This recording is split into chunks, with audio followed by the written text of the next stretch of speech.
missed it, here's some of the best bits from Jase and Lauren while we're on break. Just play cool. The cops are here. That's the sound of the police. You first start talking. Jase and Lauren's Answer me! Probe the Popo. Tell me what you know. Now, for Probe the Popo, we bring in different police officers each week. Oh, my God. Oh, my gosh. Oh. It's like the cast of Breaking Bad has just rolled in. Walter White's in the house. No, we've got Detective Acting Senior Sergeant. Michael Kugler and Detective Sergeant Paul Gilmore. Did I get that right? Good morning. Good morning, Oh, my guys. gosh. Say You something. might need to take your mask off. We can't hear you. No, can we hear you? Wait. Yeah, can you hear me? Oh, yeah, we can hear you. well. Okay, you can keep it on. So you guys are in, just for our radio audience that can't see you but can only hear, you're in a full, what is that suit that you're in? This is it's called a Tyvek suit, or we call it a Tyvek suit. It's basically a chemical resistant, and the one I'm wearing today has also got some sort of fire resistance built into it. I wouldn't want to be on fire for too long in this suit, but yeah, we use them when we're processing the clan labs. So what are you doing, busting meth labs? Yeah. Right, okay, so that's Walter White, and our other cop has just taken off his your headgear. helmet off. Jeez, this is... Good morning. Good morning. How are you? We're good. Thanks for joining us, That lads. is a hectic outfit Hey, you've just just first, been wearing. how does this room smell? We all good? A little bit dodged, but we're just going to run some tests Jase? over it shortly and we'll see how we go. So you guys, so talk us through what you would do day to day in your job. Essentially, it's pretty varied, but we investigate locally manufactured drugs within Victoria. Wow. And is it like, pardon my ignorance, I've seen in the movies, are people like making meth in bathtubs in houses and stuff? Yeah. Is it like that? Yeah, they are. They're making meth in houses. They're making meth in buried shipping containers. They're making meth in farm sheds, garages. They're pretty much anywhere you can think of, they'll try and I think make it's safe to say if people could see how this stuff is made, it's the last thing they'd put in their system, isn't it? Absolutely, yeah. It's all synthetically made. It's all chemicals. Yeah, really dangerous. And so by the time you guys get the call to go and, I don't know what you call it, check out a lab, has someone already found it, or they're like, we're suspected that there's suspicious activity happening in this house, and then you guys go and kick the door down? Yeah, pretty much. We're a bit of a one-stop shop at our office. We get the intel, we investigate it, we do the raids, and then we prosecute the offenders. I'll process the scene, which can be long if it's a big lab, and then we process the offenders. I mean, I was just going to say, what happens to the goods? Well, they get taken out to a hazardous management unit at a location and destroyed. Yeah, right. Oh, yeah, right. We don't go 20% aside for the Christmas party and then... I'm joking. No, Christmas party maybe, but No, What's not okay, us. absolutely not. So what's happening underground here in Melbourne? Have we got a scourge? Is there a problem, or is it something that's happening right the way around Australia, right the way around the world? I think there's no secret that there's a significant drug problem in Yeah. Australia in general. Look at our borders. We're an island, so it's easy to import in here, and there's a lot of chemicals that come into this country which are used to manufacture methamphetamine. Yeah, right. That's right. There's very high demand for drugs in Australia, and prices are high, which makes it, there's a lot of incentive for people out there to try and manufacture drugs or import drugs. So what's the worst scene you've walked into? Most elaborate? Like, you would have seen it all, right? Is there one thing that comes to mind that you've walked in and gone, oh, I cannot believe what I'm looking at? Yeah, there's been, you can get everything from what we call like addiction-based, really small labs, and some people work really neat, really methodical. Some people are really well educated, got science backgrounds, and some are just mayhem. It's just stuff everywhere, contaminants everywhere. They're contaminated. Like you take their clothes off and they're still sitting off your ear. So they're not hiding coming it. Out of their They're not skin. hiding it. It's just full-blown lab. Yeah, they're definitely trying to conceal it, at least from us. Yeah. So they'll go to great lengths to try and keep it concealed. Stick them in like sort of industrial areas or rural areas to try and hide it because they can be pretty smelly and pretty gross. Yeah. Is there any telltale signs that you might see from someone's house that might give an indication that they're cooking something up in there? Generally, the chemical smell it's a smell. gives it away, and a lot of people just write it off as Oh, cleaning products and stuff like Yeah, that. or cat urine or Yeah, Yeah. fertilizer. It's just the suspicious behaviour around the So comings if, and if goings. you've got a of people crazy from cat that lady address. next door, but you Well, don't see any cats, there's a Yeah. good chance she's cooking. Especially if she's put up about 15 security cameras. Yeah. Yeah, right. Yeah. Well, lads, look, we love doing Probe the Popo. Thank what you an so much insight. for putting yourselves on the line.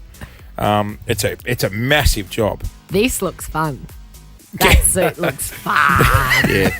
I think we enjoy it. We do Yeah. enjoy it. Yeah, Don't yeah. get me wrong, it is fun. You must get a thrill when you just zip that bright orange suit up and put your helmet Should on. your partner ever say when you're at home, hey, whack on the hazmat suit?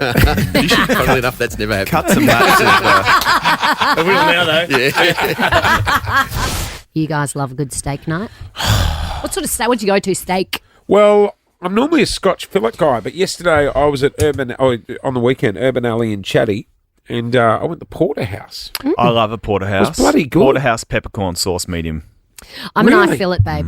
But I panic when I'm at the butcher and we've got people coming over for a barbecue and I'm like, I feel like chicks always love an eye fillet. And I'm like, what's the steak men like? Scotch fillet.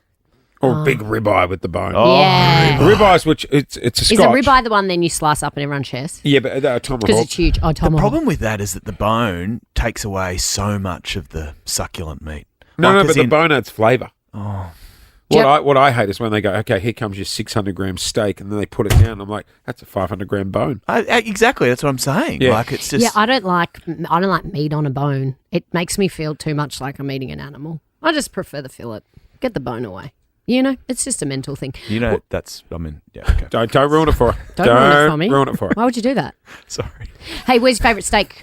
Do you ever go to you? I know the answer to this. Angus and Bond. It's your favourite. You're always. No, I haven't been there for a couple of years. That's untrue. I've only known you for a couple of years, and you've mentioned it 85 times. No. I've discovered a new spot, Brighton Beach Hotel. Oh, that sounds swanky. No, it's not. Although they just did a reno at the end of South Road, corner of South Road and Beach Road. Good steak.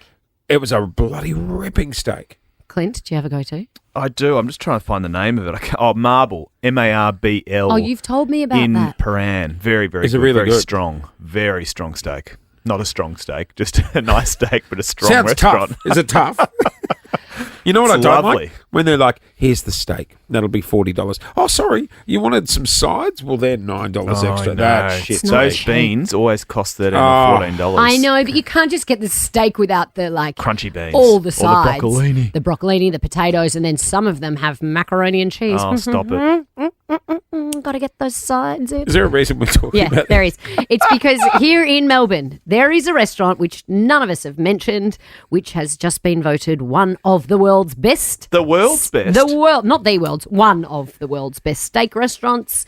It is in Armidale and it is called Victor Churchill. I love it when we have things that make worldwide lists. Victor. Have you ever seen it? It's on High Street. Jesus! It's ranked number 11 in the prestigious World 101 Best Steak Restaurants my for goodness. 2024. Well, also, you'll have to sell the car to buy the eye Oh, fillet. yeah, she's spenny, that's for sure. It's like actually, I've driven past it, I've never been in, but it looks like a swanky butcher from the front. And I think you can just go and buy cuts of meat or you can go and dine in. I'm sorry. Mashed potatoes, $16. We've had this conversation before where you've blown up about size. It's a potato. And then you put What on about this the silly green little. beans? Hang on, he puts on this silly little English accent when he blows up about mashed Mashed potatoes. potato. Mashed potatoes. $16. Well, that's because it's Paris mash. That's an outrage. Green beans, $19. I Well, told why you those would crunchy, you? beautiful beans are always spinny. $12 for the fries. They'd be good fries. Why are we only looking at the sides? Also, Where's the what's steak? a O'Connor pasture-fed Côte de Boeuf? Côte de Boeuf. What about the Ranges Valley Black Market Bisquetta? $265. Crikey Moses. So that's number 11 in the world. Yeah. French fries, $12. Are you Guys, outraged? do you reckon we could get the work credit card? And our bosses did say, since you've started, we need to take you out for lunch. Guys, We must go. We must go Absolutely. on someone else's dime. If you've got a place in Melbourne and you want to show it off and you're like, hey, look, we've been going to this joint for years. They do this bloody 2-for-1 night, or maybe there's a free game of pool every time you buy a steak at a And joint. things are expensive now, so specials night is great. 13 24 10 is our number. Melbourne, where must we go? We're asking, where is somewhere that we must go? We Because must go. There is a restaurant in Melbourne that has made the list of 101 best restaurants, but not just that, it's number 11 in the world, one of the best steak restaurants in the world. Very expensive though, so we'd love your $16 for mashed potato. we'd love your recommendations on where we It's probably should about go right. $16. No, it's isn't it? not. for a fancy restaurant. Yeah, I reckon I it is. like a pub steak where you actually get the sides on the plate. Oh yeah, and then yeah. you get that stupid little salad with grated carrot that no one And wants. sometimes a bit of pear. What are they? What are you putting Oh, pear no. in a salad No, for? pear and rocket Oh, and balsamic, no. delicious How with good's parmesan. how good's a pepper sauce? I love a pepper sauce or a scallop potato. See, How good's a scallop potato? The see, crispy scallops. you scream a Diane sauce to me. I am quite partial to a mushroom. Yeah, I don't mind a mushroom What's a sauce. Diane sauce? I'm not sure. Something old ladies have, I think, Let's which is go why to it's good for you. Renee, where must we go? So there's an Indian namaste restaurant in Bandura. They do the best Nepalese momos, and they are actually quite famous for their butter chickens. I love butter chicken, but what on earth is a Nepalese momo? Oh, what's a momo? I've never heard of that.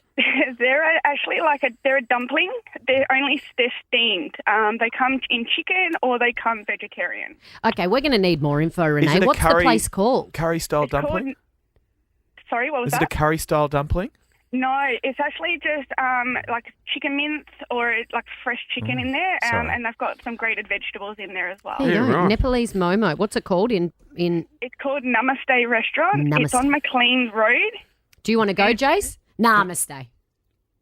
Oh, that's good from you. That's good. Yeah, I only I- tried Indian like 4 years ago. And your Oh, thoughts? Indian food is so good. Chicken Naan. chicken masala? Oh, Yum. Is that the naan. capsicum one? I like that. Chicken masala? Yeah. Yum. No, it's not. No? Why is everyone shaking? I love so when you go to India, the way they serve like meals in like their local restaurants, it's like on a big silver tray and you get like a bit of everything. It's so good. Sometimes you eat with your hands as Yeah, well. yeah, yeah. Ash from Cheltenham, is there somewhere we must go? We're talking steaks. We've got one of the best steak restaurants in the world in Armadale, but you reckon there's a better one? There is a better one. Down in Mentone, there's a shop called the Corner Store. Yep. All of their food's great, but their steaks are 11 out of 10. 11 out of 10. And they do steak night on a Monday and Tuesday night. All right. 20 2 nights a bucks. week? Yep. $20 for your steak, and I'm pretty sure they throw in a beer as well. Oh, Ash, that sounds like Jace. I reckon you're pretty sure on the beer too. The Corner Store in, where was it? Cheltenham. I've just Google imaged it. It's a big steak. Oh, it's a big steak. That is a It's big- not enough sauce. I don't know the if big sauce is always to steak better. ratio isn't great. Big is not always better. No, You know what I no. don't like? You know when like you would cut into a steak and you're like, this is frozen. Like it's not actually frozen on your What do you plate. But, mean? you know, But it like has that. been frozen. It has been Yeah. frozen. Oh, Yeah. no. Bit fleshy. No, you're not winning best restaurant in the world for that, Gear, No. are you? G'day, John in Hillside. Where must we go, John? G'day, guys, and it's good to have you back, Clint. There's a place down Wallen called Hogan's Hotel, and I reckon they make the best parma I've ever had. Oh, it's a big call. That is a The big. best What's part. so good about it? it? Well, the sauce is not the same as anywhere else, Oh. and the ham that they place on top, it's not just they smoke the ham. Hang on one second. So- Hang on one second, John. Can you play some sexy music? Yeah. Okay, John. No, hang on. I'm just I'm gonna set the scene. We walk into the Hosen Hotel in Wallen and you order the parma. I want you to talk me through how it's served. Well, it's served with a lovely dish of fries, a large bowl of gravy, and a nice pot of beer. Tell me about the ham. Is it finely shaved? It is very finely shaved, smoked to perfection. Freshly With a- shaved. John, Oh, yes, it is. John, with a how- lovely layer of cheese, Do you like nice it? and crispy. Do you like the ham shaved? Oh, yes, I do. Nice and smooth. how does it smell? Oh, fantastic. Is the chicken Tender. moist? It is moist. And what about the crumb? Oh, sensational. Do you think it's a bread or a panko? Oh, I believe it would be a bread. A breadcrumb. Good on you, John. That sounds delicious. You'd say it's juicy. I'd say it's moist. It's juicy. It's splendid.